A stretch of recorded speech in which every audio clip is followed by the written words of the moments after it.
Welcome Internet, Jack here, and this is XCOM Enemy Within. Now this is the expansion for XCOM Enemy Unknown, which I've actually played and completed on normal difficulty. And if you've seen the recruitment video I did about a week or two ago, I'm going to be doing a playthrough of this. And if you want to put your name to the game, go back onto that video and put your name in the comments. So I'm going to be playing on classic difficulty. And I have to say, I've actually been playing this the last couple of days. I've been playing on classic, and I was going okay until about 2 or 3 months in, and I got annihilated. I got decimated. Everyone was getting wiped out, just mission after mission after mission. So I'm going to try again, and hopefully this will be the series that you guys will actually get to watch. I'm going to try on a classic again. I've learned some things. I definitely picked up the skills as I was playing again. I had a chat to some of my XCOM buddies. I looked up some hints and tips, and I feel a bit better going into it for a second time around. The first time I did have one of the second wave options enabled, which kind of changed up the game, and that's not created equally. But we're not going to have that, we're going to have it on classic, and we're also going to have it on Ironman mode, which means I cannot reload saves. If somebody dies, and that's it. The last thing I should tell you guys right now is that I won't be naming a character until it reaches rank 3. Oh, this music is good. It comes, your rookies come in, that's rank 1 when they're just starting soldiers, and they turn into squaddies, and they finally get a class, and then the next rank, I think it's corporal, and that's how I give people names. It means that the character has actually kind of progressed for a bit, and also you won't be killed off straight away. I don't want to put rookies, give them names, because generally rookies die very quickly. Hopefully we can get through. So we're going to play in classic. I'm going to let the cutscenes roll. It's quite a cool game to see for the first time, and if you don't pick up, I won't explain everything, but people should probably pick up on what's happening if you haven't seen this before. So sit back, enjoy the ride. Each episode is going to be a mission, some base building, and then a bit of prep for the next mission. So here we go. And I'm not going to do the tutorial. I know how to play this now.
In light of the recent extraterrestrial incursion, this Council of Nations has convened to approve the activation of the XCOM project.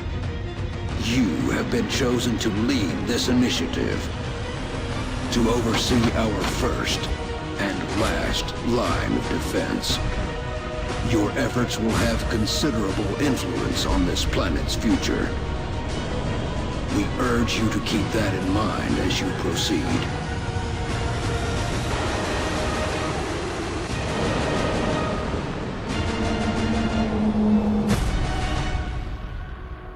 Good luck, Commander.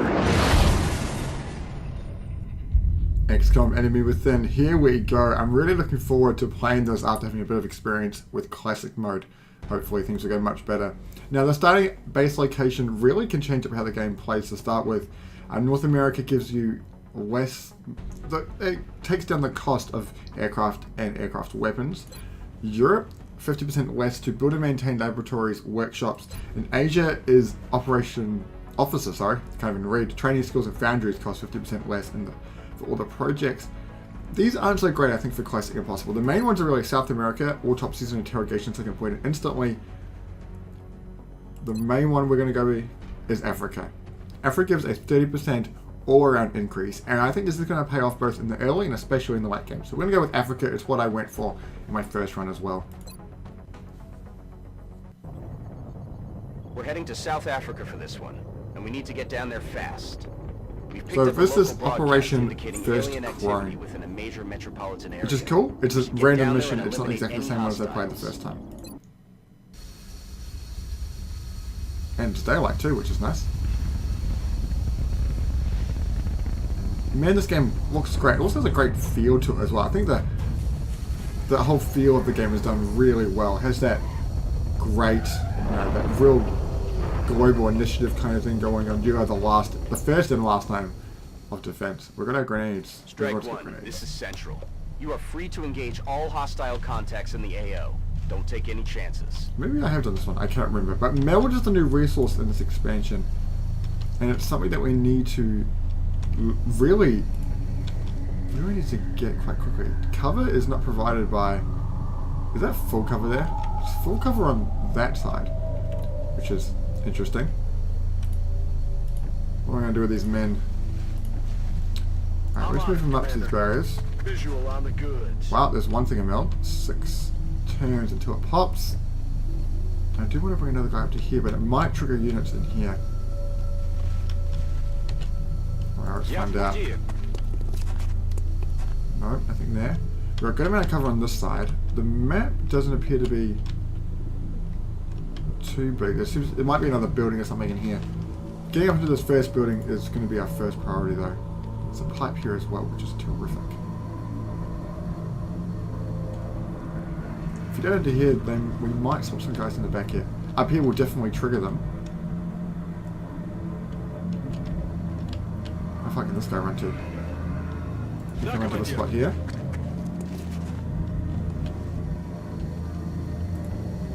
Which means that Anna Van Dyke either can dash into this fast spot over here, but I have a feeling it might be better for her to run up.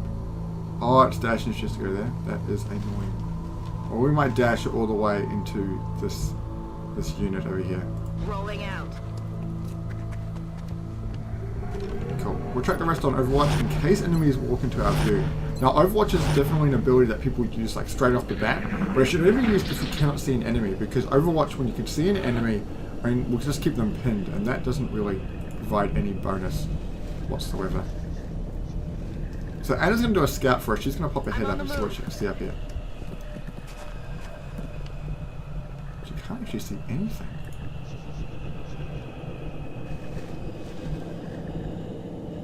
Which really bodes well. Might dash this guy around the back here to full cover. He shouldn't spot anything over here because she hasn't seen it. But it means he'll be able to get to the meld in the next turn. Orders confirmed. Moving out. Right, these two guys here. I can't get onto the roof. Let's pop up and see what's inside. Alien life on Here Earth. we go. We're witnessing something never before seen in recorded history. They're all going to retreat. And this guy still has line of sight on 2 of them, but the chances to hit are very, very low. So what I'm going to do is probably just pop upstairs or hide and let them come into our sight lines, which means that we can get an Overwatch bonus on top of them.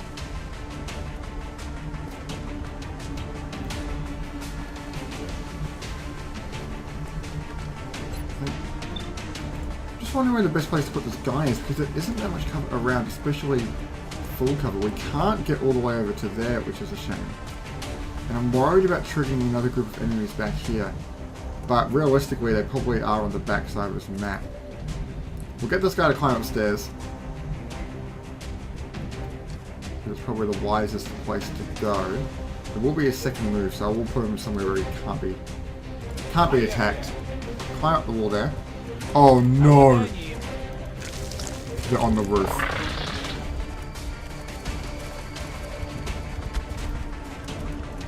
They're on the roof. They're genuinely not on the roof. Oh boy. Okay, so Sergey's got himself into a pickle. There's 3 guys there, and there's not much we can do about it. We found all the. I think we found all the troops. I think there's only 2 units for the first mission. Where is this guy going to come back to? I think he's going to come back to into here, and then check himself on Overwatch. Not much you can do then, Dyke. Go on to Overwatch. Let's hope the guy at the top survives.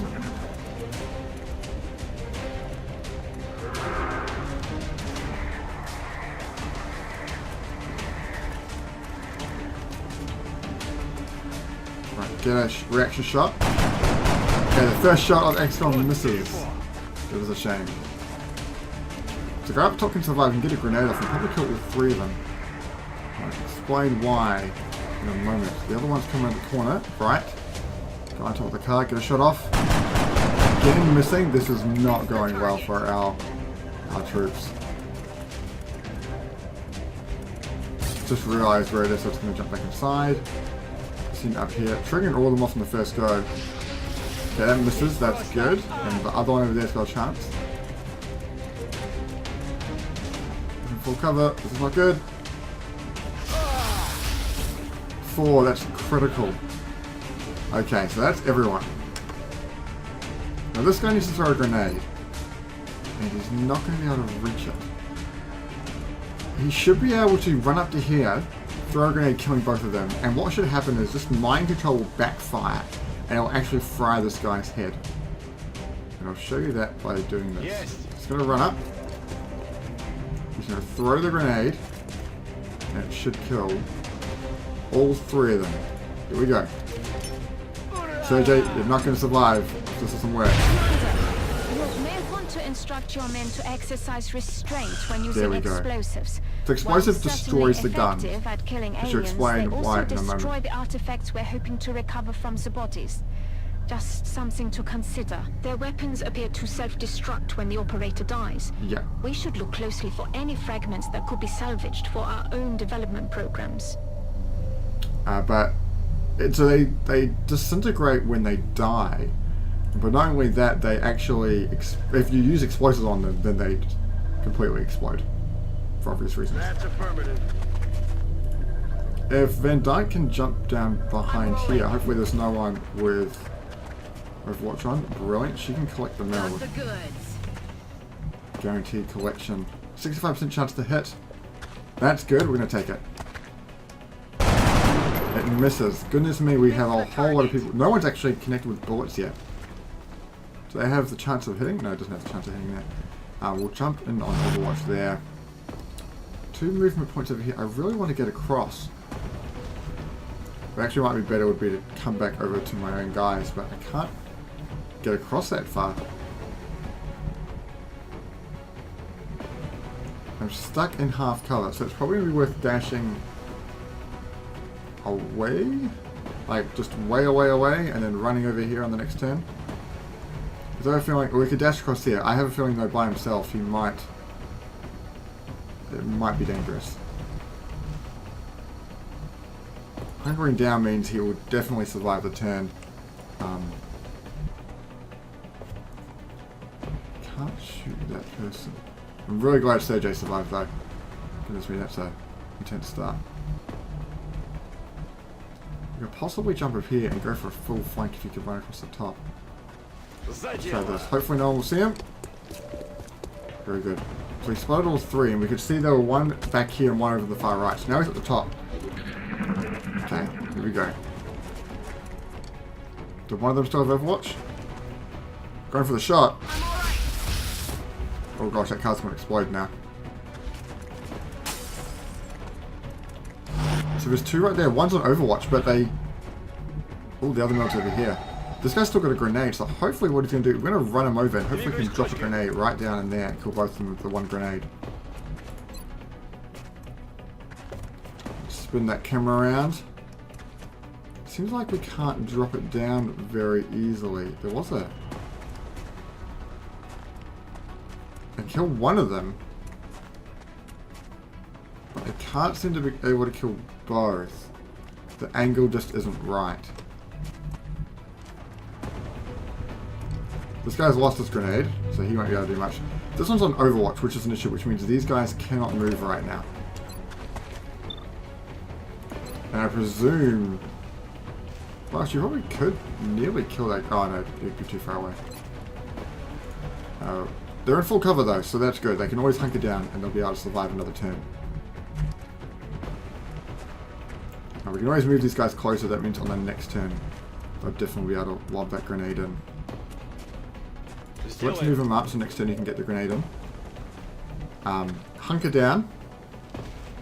Or actually we could use Overwatch, which means they won't move. Don't know what's more important here. Hunkering down provides double cover and provides immunity to critical, but it means they can move around again. But Overwatch will stop them from moving, but then they have the chance to shoot us. So we're going to hunker down, I think, because I want these guys to survive. What's the chance to hit? It's 50. 25, so... Because this person's a bit further away, I'm going to put this person onto Overwatch. And Sergio, who's nearly wiped out, can come up into this position here. Can't do much, so I'll chuck him on Overwatch. Let's see what happens. The card blows up, which is good.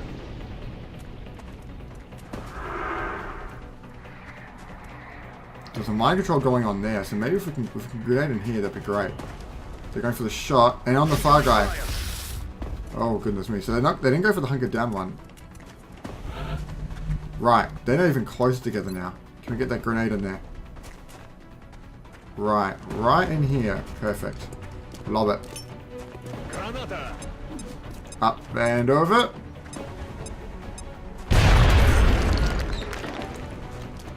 So there's two still alive. So the mind control worked, it's like a one-way feed. So there's one over here, which is on 3 health, and he's giving this guy here over an extra bit of health. But that guy should be out of cover now. Yeah, so it's a 65% chance to hit, which is way greater than before. My camera is also locked up, which seems to be a little bit odd. There we go. Now it's unfrozen. This guy can't dash up. But we're going to run Van Dyke into this position. He's not in Overwatch, from what I'm aware of. Are they in Overwatch? I can't tell if they're in Overwatch or not. How about if we'll bring what's his name? Sergey. We bring him over here. Oh gosh, they are in Overwatch. But it misses. Well, we've triggered the Overwatch anyway, so we know that for sure. I'm glad we didn't run that person up. I can't actually see him from there, but what that does, it triggers the Overwatch, which means Anna is free to move up. On my way. And now, 66% chance to hit. That's still not great, but come on. Very good. Even though we couldn't see it, we got a crit there. So the last one is over in this far corner here. So what we're going to do, we will... I don't really want to run up. We will... I guess I'll move up and then just put into Overwatch in case they pop round. I want the last meld. It's right there. But killing this last guy is more important. I'm on to Overwatch.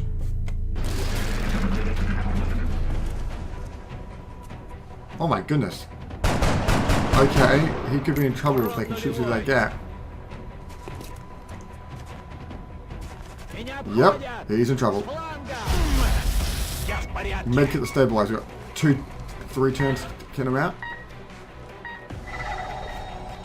He's still meld over there. Okay, what can we do? We can get a grenade in there probably. Will a grenade go that far? How far can a grenade go? Quite the distance, and I presume it can go through a door or through a window. So I think we're going to have to take the chance. We're going to run up and try and throw a grenade through that window. Heading there now.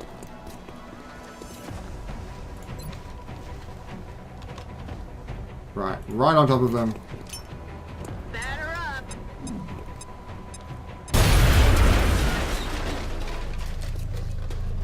out there, Perfect. Strike One. If I may, Commander, the labs are on high alert. Teams are standing by for your orders.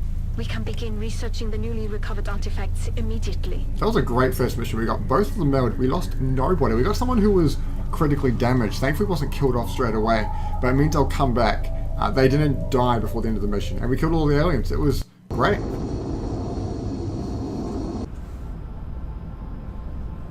Commander to the research labs.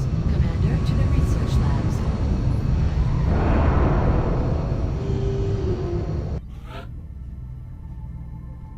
Welcome So to pretty. XCOM HQ, Commander. I'm Central Officer Bradford. My role in this project is twofold: providing tactical support for our field operations, and keeping you briefed on the current situation. My efforts should allow you to focus on the bigger issues at hand. Speaking of which, we have a soldier waiting for a promotion in the barracks. I'll let you get to it. And I love this interface, this gorgeous interface of the XCOM base. Look at it. Beautiful. Right, so we've got a couple of promotions here. We've got Dennis Just like it supported to sounds, support. The support class provides that intangible edge our Smoke squads grenade. need. They make everyone around them better. Yeah. So 43 and 70. Great. The assault class serves as our front line. They're the first ones into a fight and the last ones out. Running and gunning is different, like the flanker, the assault. It's the assault class, obviously. Our Sniper. snipers specialize in dealing massive amounts of damage from afar. But without sufficient training, they're vulnerable in close combat situations. And so this is the guy that got gravely wounded, so it's another 13 days before he comes back into action. He got 3 kills though from that one grenade, which is awesome. The recovered artifacts are being unloaded, and the research team is awaiting your orders. We'll get started as soon as you give the order, Commander. Radio. So xenobiology, weapon fragments, alien materials, meld, recombination, I guess it's something to do with meld, sectoid weapons, and then some meld. Right, so this is what everything looks like. Let's jump into engineering. Ah, Commander. I was wondering when you'd be stopping by. Welcome to engineering. Anything they can dream up in the research labs, we can build it here. Speaking of which, Dr. Valen has just sent us some new schematics. With your approval, we will begin fabrication. And I think that is for the med kit. Commander to the research labs. Yeah, so we're going to buy a med Commander kit. to We'll the come back to it. We've research got labs. $240. We'll come back to buying stuff in a moment. But one thing I need to check. We've still got some room to Ooh. grow up here. But if we really want to expand our facilities, we're going to have to start excavating beneath the base. Unfortunately, the deeper we go, the more it's going to cost. So steam is something you can use to build an amazing power generator. The problem is it's Commander to the research not in a labs. great place. Commander to It's the quite a research fair way labs. down and across. It's something I don't really want to go for just yet. It's going to be very expensive. So I'm going to have to build a normal power generator to start with, or we'll probably build it over here.